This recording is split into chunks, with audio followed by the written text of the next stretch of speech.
Pay close attention. What you're about to see is Bible prophecy being fulfilled.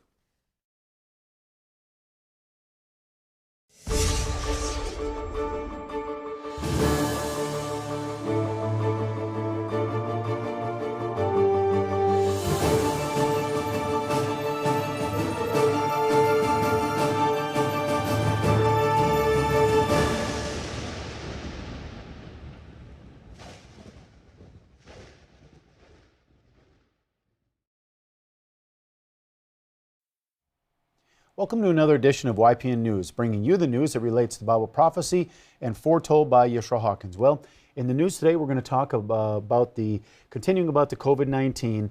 Now we're seeing the very young being affected quite heavily. Also, we're going to look at the vaccines. You know, there's still a lot of debate.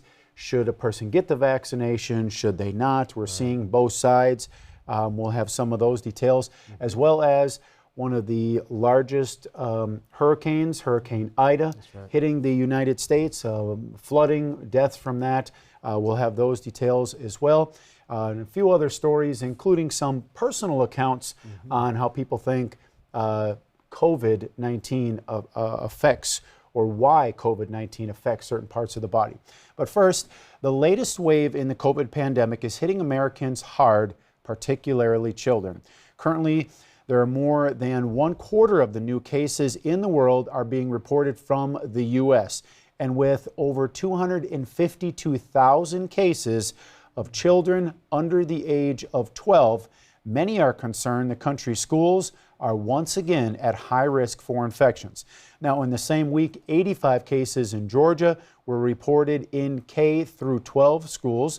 Now, that's half the cases in the state, which also saw a record high of 170. At Children's Hospital Philadelphia, Dr. Paul Offutt encourages mask wearing as the best defense right now to protect children in schools. He is in hopes children under 12 will become eligible for the COVID vaccine. Now, the approval process, however, can be long and could take until the end of the year. Well, hospitals across the country are feeling the strain as pediatric cases have grown over 5 times what they were last month. Now, this is the largest number of cases in children since the pandemic began. The daily average number of children being hospitalized right now is 365. Now, healthcare systems are getting so overwhelmed that states like Alabama, Arkansas, and Idaho have requested military medic support. Wow. Idaho has declared this situation is an official crisis. The chief clinical officer for St. Alphonsus Health System in Boise, Dr. Stephen Nimerson, explained to CBS News Live, quote, "This is a war against COVID. It's not over. We are very much in the middle of the battle," end quote. Well, Idaho's governor has said the state is at an unprecedented point in history. Well, the healthcare department there has activated crisis standards of care for at least 10 hospitals. Now, that means when equipment and other things are in short supply, like oxygen and ventilators, for example, hospitals will have to make very tough decisions concerning who will get what. Now, residents have also been warned that the waiting lines will be long as well. So not to expect, if you go to the hospital, don't expect to get in anytime soon. You're going to have to wait. Wow. Well, Dr. James, Versalovic, a pathologist in chief at Texas Children's Hospital, told ABC News Live, quote, "We're calling this the 4th wave, but it has certainly been by far the most impactful surge, really hitting children and adolescents," end quote. Well, Texas also broke a record over the weekend with the highest number of children hospitalized so far in their state. Personal accounts from parents and children describe it as a dangerous and horrible illness and leaves families feeling helpless and at times heartbroken. Well, physicians are commenting that this new surge not only looks different, but has a different feel. It's a health emergency which many believe was preventable with more vaccinations, and that's as we were saying. Some are saying that, but some are kind of debating that. And currently, at least one dose of the vaccine has been administered to 75% of all adults nationwide. But there's another concern, even with getting the jab.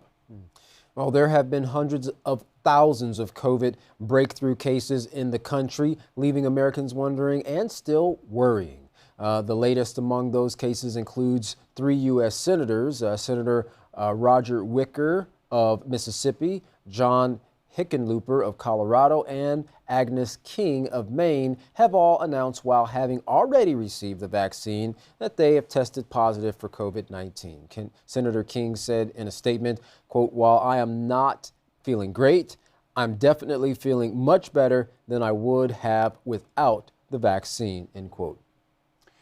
Well, healthcare systems nationwide have taken the brunt of the impact of coronavirus cases. They report 9 out of every 10 patients is unvaccinated. Now, some, like the Florida Hospital Association, has been putting out sobering public service announcements. They are reaching a point they call, quote, critical staffing levels. Now, roughly 3 out of 4 hospitals in the state expect to reach that critical staffing levels in the next 7 days. Yeah, and it's interesting enough that, as we mentioned before, that a lot of medical workers are actually choosing to leave their positions, as many corporations that obviously run the hospitals are requiring that if they want to have a job, then they must get vaccinated. And a lot of them are saying, well, I guess I'll just be without a job. Well, Mary Mayhew, CEO and president of the Florida Hospital Association, told the Today Show critical staffing shortages means, quote, they are not able to accept any new patients, and that's what we're worried about right now, end quote. Doctors are starting to lose patience with their patients for making the choice not to get vaccinated. One doctor in Alabama described he will no longer accept patients who are unvaccinated. As reported in the Birmingham News, Dr. Jason Valentine reportedly writing, quote, if they ask why, I told them COVID is miserable way to die, and I can't watch them die like that, end quote. So he's obviously seen a lot of deaths as a result of COVID-19. Well, in another op-ed for the LA Times, another doctor describes a man who didn't get the vaccine while in the hospital, leaving behind 2 small children. Now, he wrote about his feelings in this case, saying, quote, last year a case like this would have flattened me. This year, I struggle to find sympathy, end quote. Now, and while healthcare workers feel not enough people have been vaccinated with the first and second rounds, now the White House is recommending a booster shot.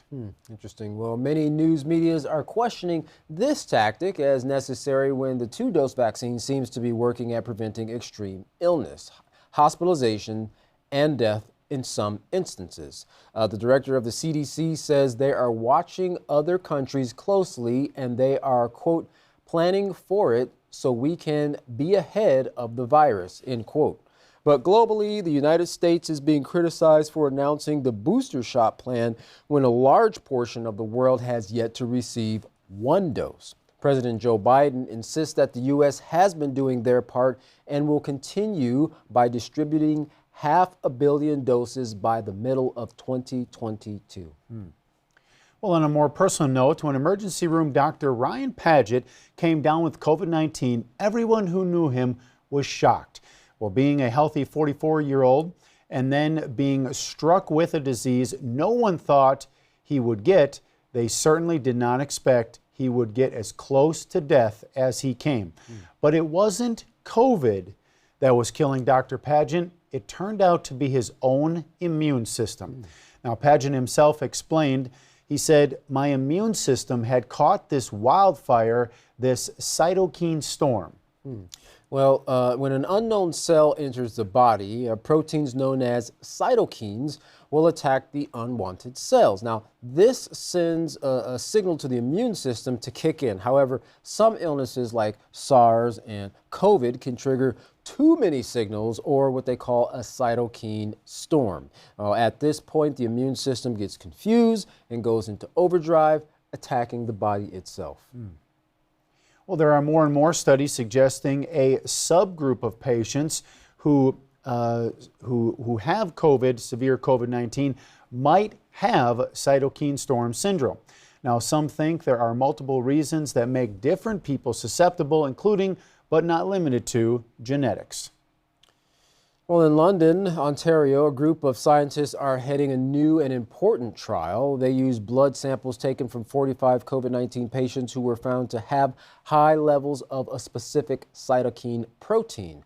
One of these physicians, Dr. Douglas Fraser at the Lawson Health Research Institute, says, quote, "What we're seeing seems to be occurring in all the very sick patients and those that are ultimately dying," end quote. Right, but remember with Dr. Pageant there, it was his own immune system, Right.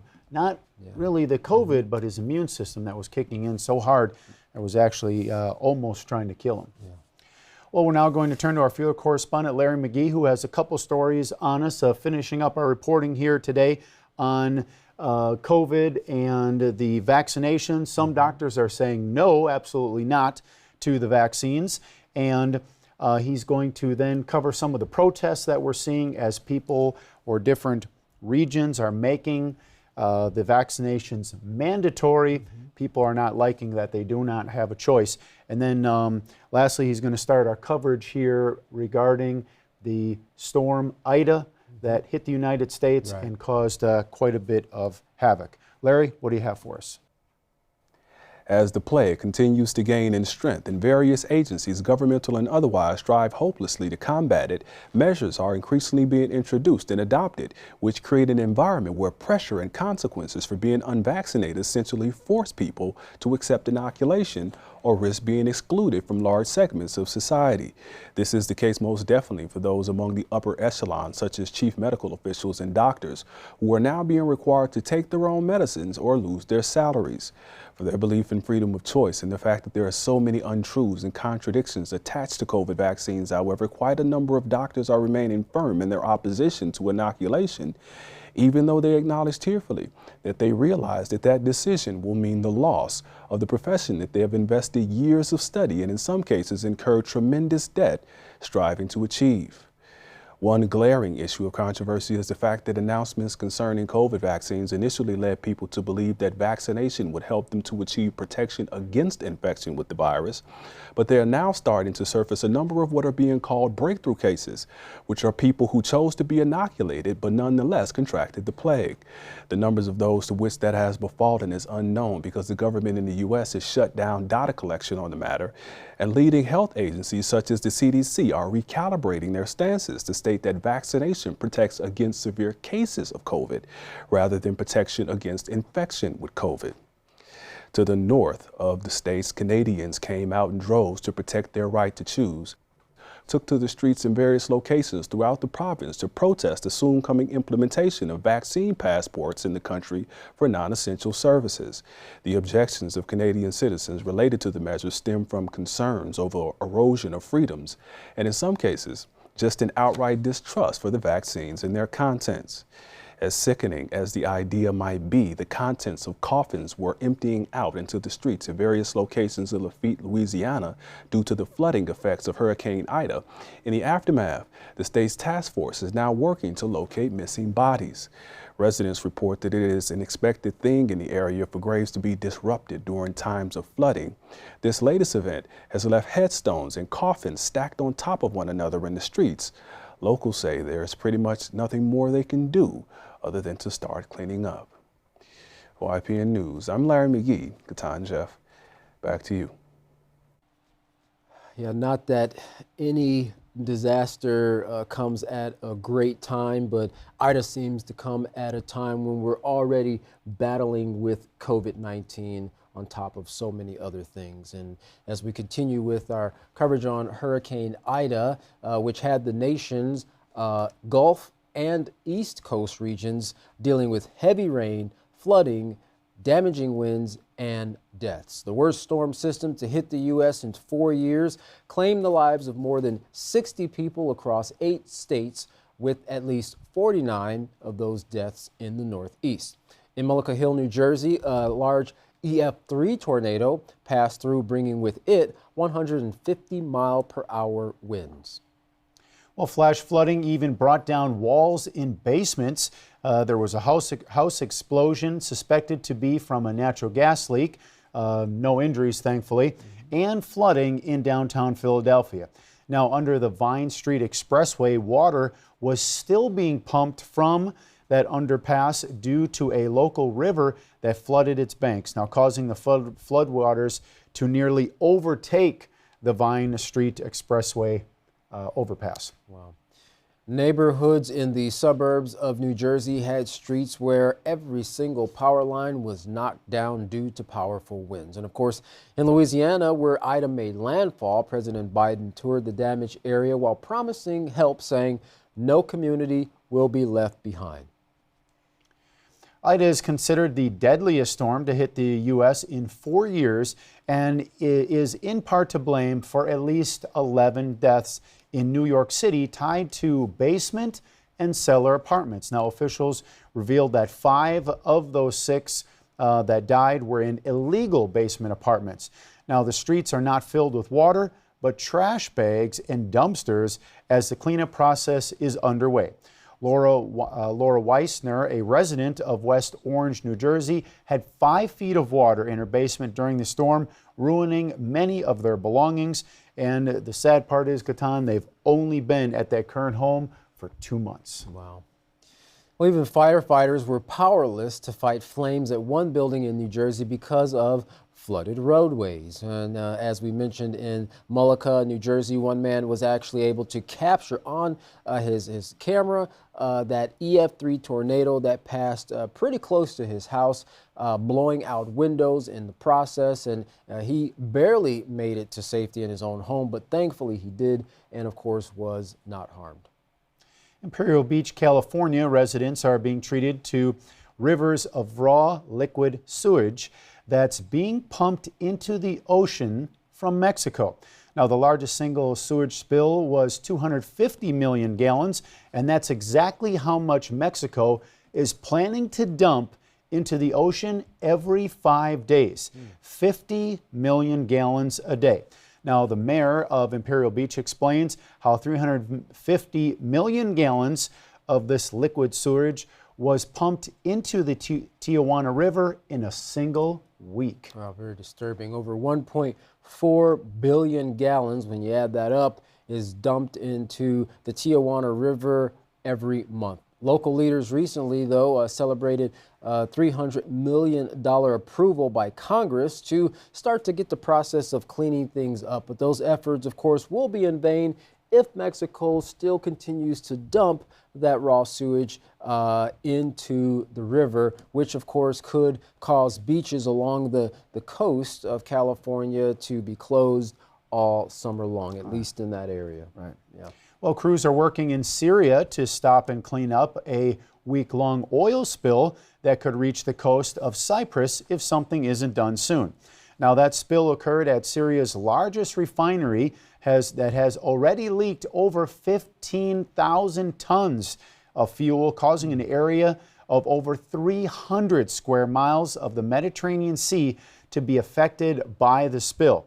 Now, as the spill approaches the coast of the island of Cyprus and the coast of Turkey, Turkish authorities have said that they're mobilizing efforts to prevent this from becoming an international disaster. And that's a huge area that is now being affected from that spill.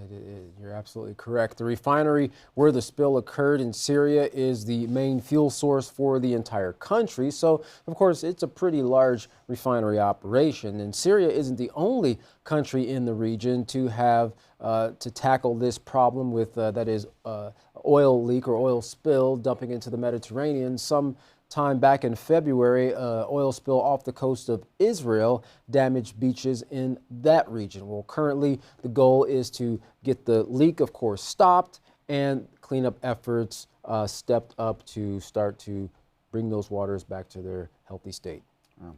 Well, one parish in Louisiana has had more than just the cleanup from the flooding to deal with. Now, due to the heavy flooding, a sewer main broke, causing, of course, untreated sewage to enter a local canal.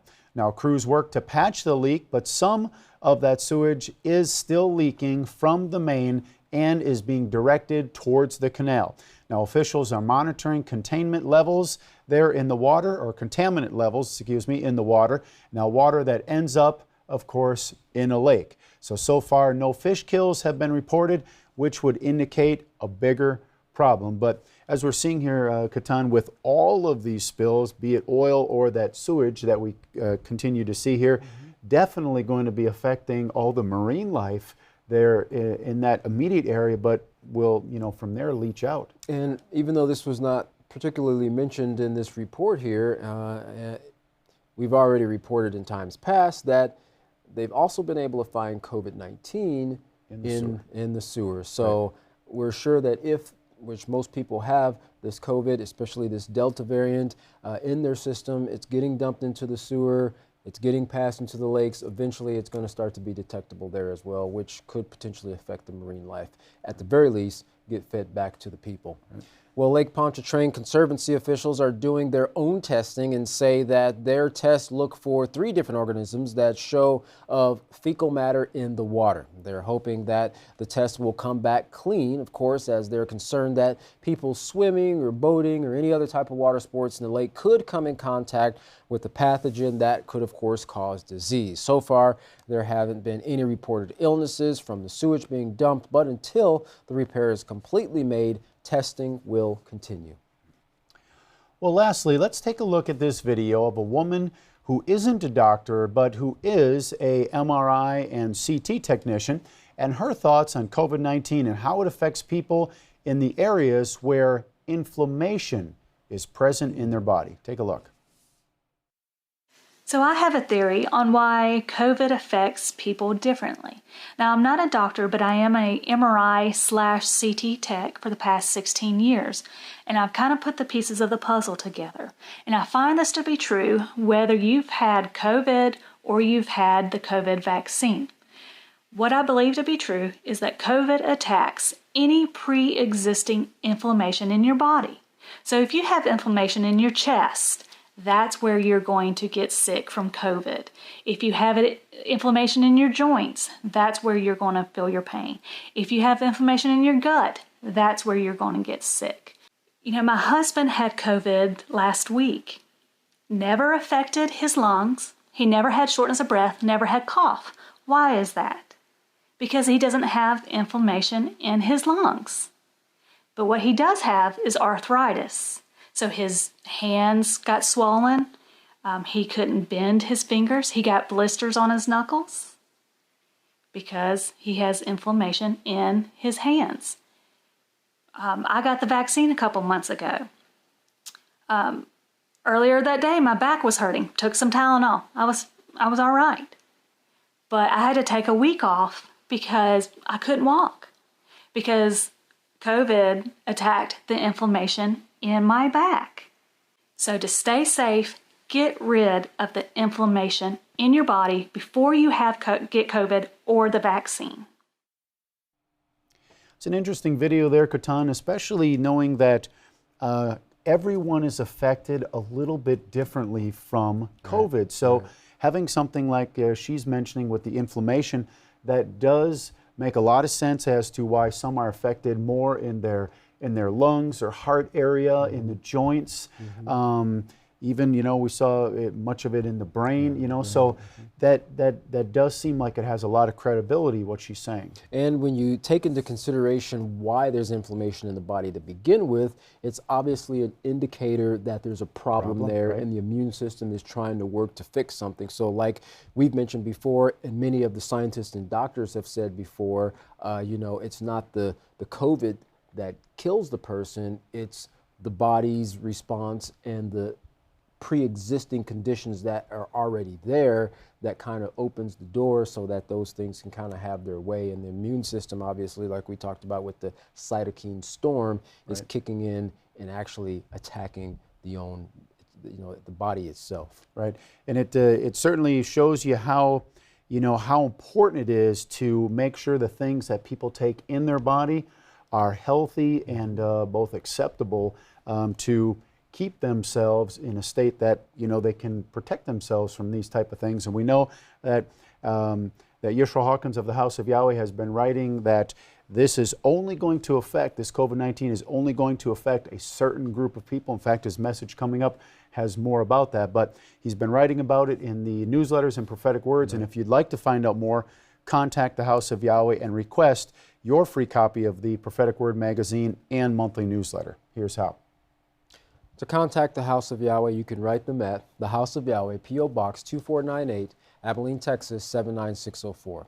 You can call them at 1-800-613-9494 or visit them on any of their websites by going to Yahweh.com, YisraelHawkins.com, and Yahweh'sBranch.com.